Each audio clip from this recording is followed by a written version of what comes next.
इडल्या बघा किती छान मस्त झालेल्या आहे। मस्त सॉफ्ट इडली झालेली आहे बघा। एकदम हेल्दी पौष्टिक इडली आहे बघा। इतक्या सुंदर इडल्या झालेल्या आहे। डायबिटीजचे लोक, वेट लॉस करणारे लोक पोट भरून या इडल्या खाऊ शकतात।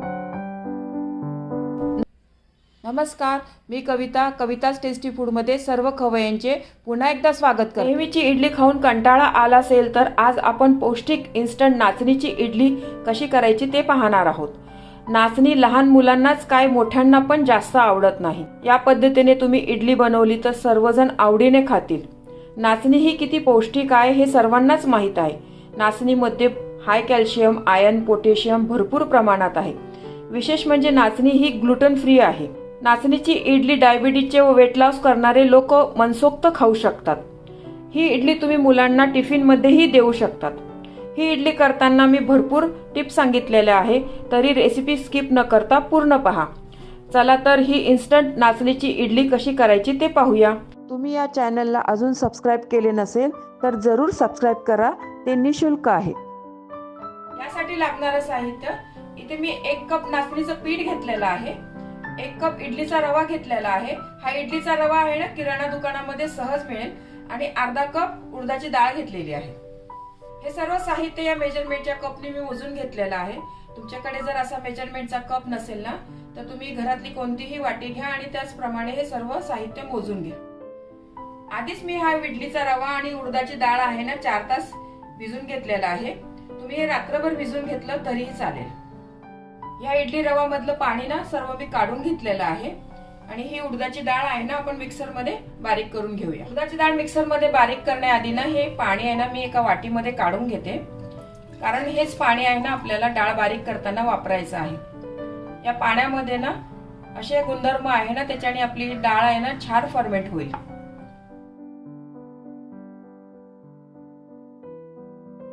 हे डाळ आहे ना मिक्सर मध्ये एकदम छान बारीक वाटून घेणार आहे। हे पीठ बघा एकदम छान बारीक वाटून घेतलेलं आहे। हे पीठ एका भांड्यामध्ये काढते मी।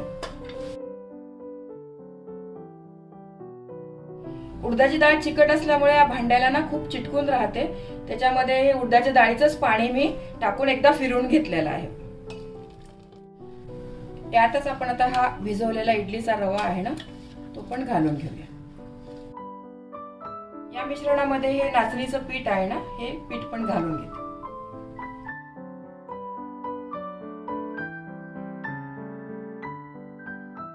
आपल्याला गरज असेल तर आपण थोडं पाणी अजून याच्यामध्ये टाकलं तरी चालेल। नेहमीच आपलं इडलीचं पीठ कसं असतं तसं आपल्याला हे भिजवून घ्यायचं आहे। हे पीठ आहे ना तुम्ही ओव्हरनाईट भिजवलं तरी चालेल, पण मी आता हे 2 तास ना ठेवणार आहे, त्याच्याने हे आपलं तिन्ही साहित्य आहे ना छान एकजीव होईल। आणि तुमच्याकडे वेळ नसेल ना हे अर्धा तास भिजवलं तरी चालेल, पण थोडंसं तरी भिजवायला वेळ द्यायला पाहिजे त्याला। बघा असं मी पीठ हे भिजवलेलं आहे ना 1-2 तास मी असंच रेस्ट करायला ठेवणार आहे। तुम्ही अजून या चॅनलला सबस्क्राईब केले नसेल तर सबस्क्राईब बटनला क्लिक करा आणि बेल आयकॉनला प्रेस करायला विसरू नका, जेणेकरून नवीन रेसिपीचे नोटिफिकेशन तुम्हाला येतील।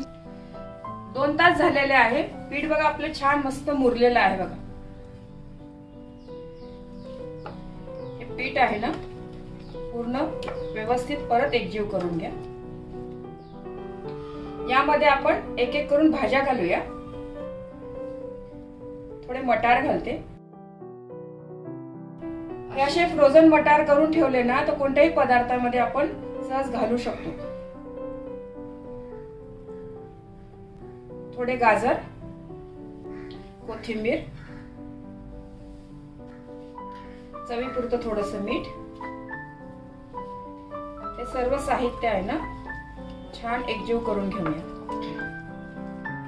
यामध्ये तुम्ही तुमच्या आवडीच्या कोणत्याही भाज्या घालू शकतात। तुमचे मुलं जर खात नसतील ना भाज्या तर याच्यामध्ये घालायच्या, म्हणजे त्यांच्या पोटामध्ये जाईल। त्याच्यामध्ये तुम्ही फरसबी, स्वीट कॉर्न घालू शकतात। यामध्ये मी जे नाचणीचं पीठ घेतलेलं आहे ना, नॉर्मलच पीठ घेतलं आहे, जे आपण भाकरी करायला वापरतो ना तेच पीठ घेतलेलं आहे। या मिश्रणाला आपल्याला तडका द्यायचा आहे। त्यासाठी मी एका कढईमध्ये तेल गरम करून घेतलेलं आहे। त्याच्यामध्ये मोहरी घालते, थोडी हिरवी मिरची, कढीपत्ता,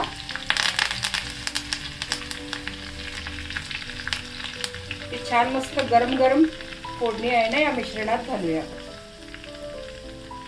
त्याच्याने आपली ही इडली ना मस्त खमंग लागेल.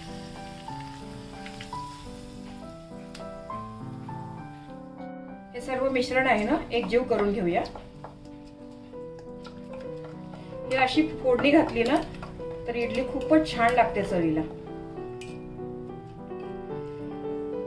या इडलीची पौष्टिकता वाढवण्यासाठी तुम्हाला आवडेल त्या भाज्या तुम्ही याच्यामध्ये घालू शकता. मेथी, पालक, थोडीशी दुधी घातली तरी चालेल. पत्ता कोबी बारीक किसून घाला.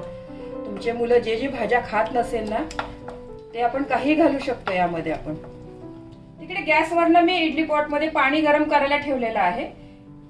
तोपर्यंत आपण ह्या इडली स्टँड मध्ये ना तेल लावून घेऊया छान व्यवस्थित, म्हणजे आपल्या इडल्या आहे ना व्यवस्थित चांगल्या निघतील.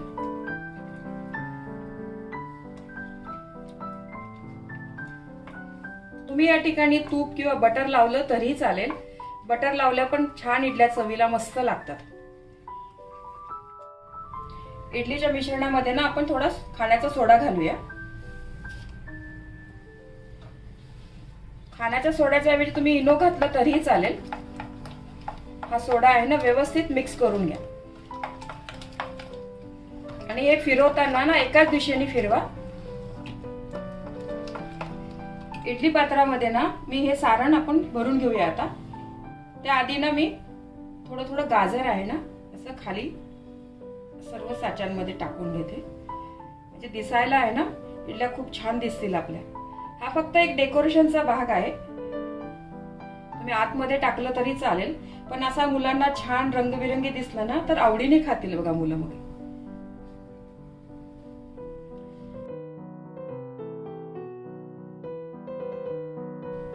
आता हे मिश्रण आहे ना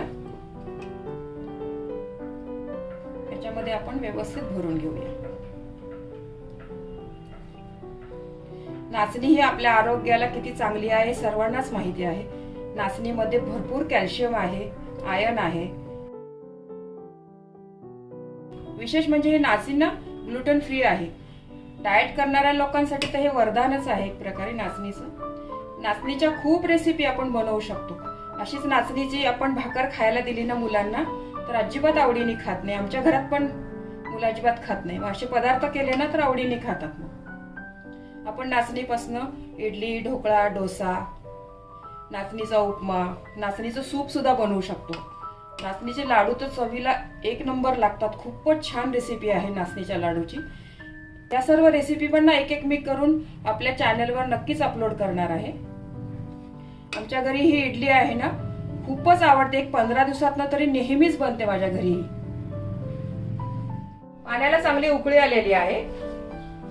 याच्यामध्ये आपण इडलीचे एक एक भांडे ठेवूया.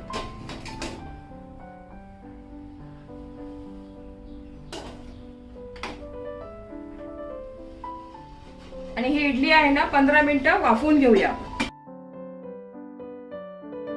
इडली होते तोपर्यंत ना आपण खोबऱ्याची चटणी वाटून घेऊया. त्यासाठी मी हे साहित्य घेतलेलं आहे बघा. ओलं खोबरं घेतलेलं आहे आणि ह्या डाळ्या घेतलेल्या आहे ज्या आपण चिवड्यामध्ये घालतो ना ते. जिरे, कोथिंबीर, थोडंसं आलं, लसूण आणि मिरची घेतलेली आहे.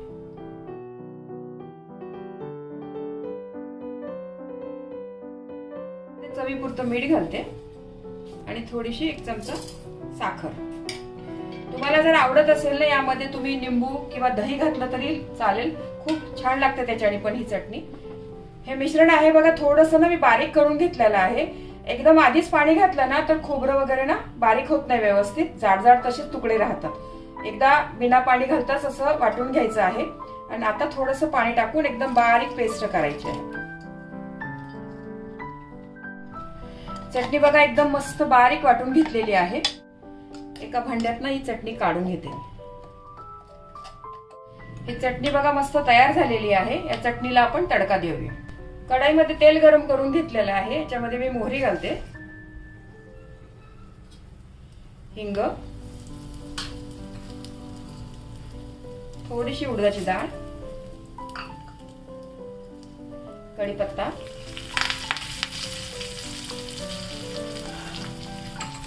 आणि लाल मिरची.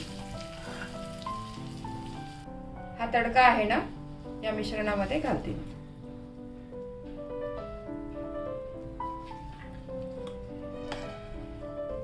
खूप छान ही आपली साऊथ इंडियन स्टाईल चटणी तयार झालेली आहे बघा. ही चटणी तुम्ही कोणत्याही टाईपची इडली बरोबर खाऊ शकता. तांदळाची इडली, रव्याची इडली, कशावर पण छान लागते ही चटणी. 15 मिनिट झालेले आहे. मी आता गॅस बंद करते.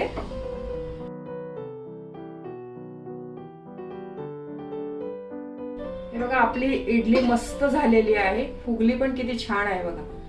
आणि इडली ना अशी हाताला चिटकत नाही, म्हणजे व्यवस्थित शिजलेली आहे.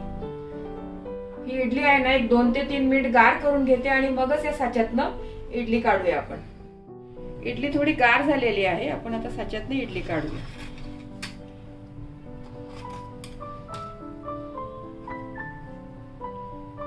बघा गाजर आपण खाली टाकलं होतं ना, इडली किती छान दिसते आहे त्याच्यामध्ये.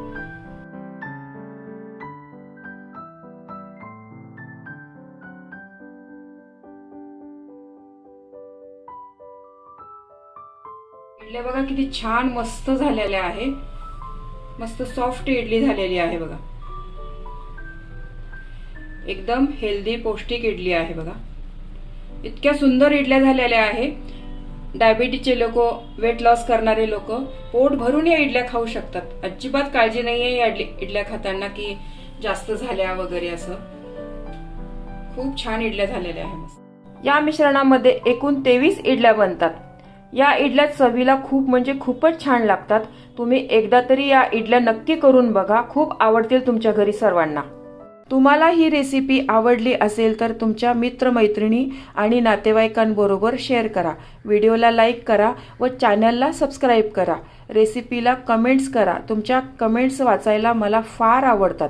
तुमच्या लाईक्स आणि कमेंट्समुळे माझा उत्साह वाढतो आणि नवनवीन व्हिडिओ बनवण्यासाठी प्रोत्साहन मिळते. त्याचबरोबर तुम्ही मला फेसबुक, इंस्टाग्राम आणि पिनट्रेस्टवर देखील फॉलो करू शकतात. त्यांची लिंक डिस्क्रिप्शन बॉक्समध्ये दिलेली आहे. तुम्ही ही रेसिपी कोणत्या गावातून पाहताय तेही सांगा. तर पुन्हा भेटूया एका नवीन रेसिपीसह. तोपर्यंत मस्त खा, काळजी घ्या. धन्यवाद.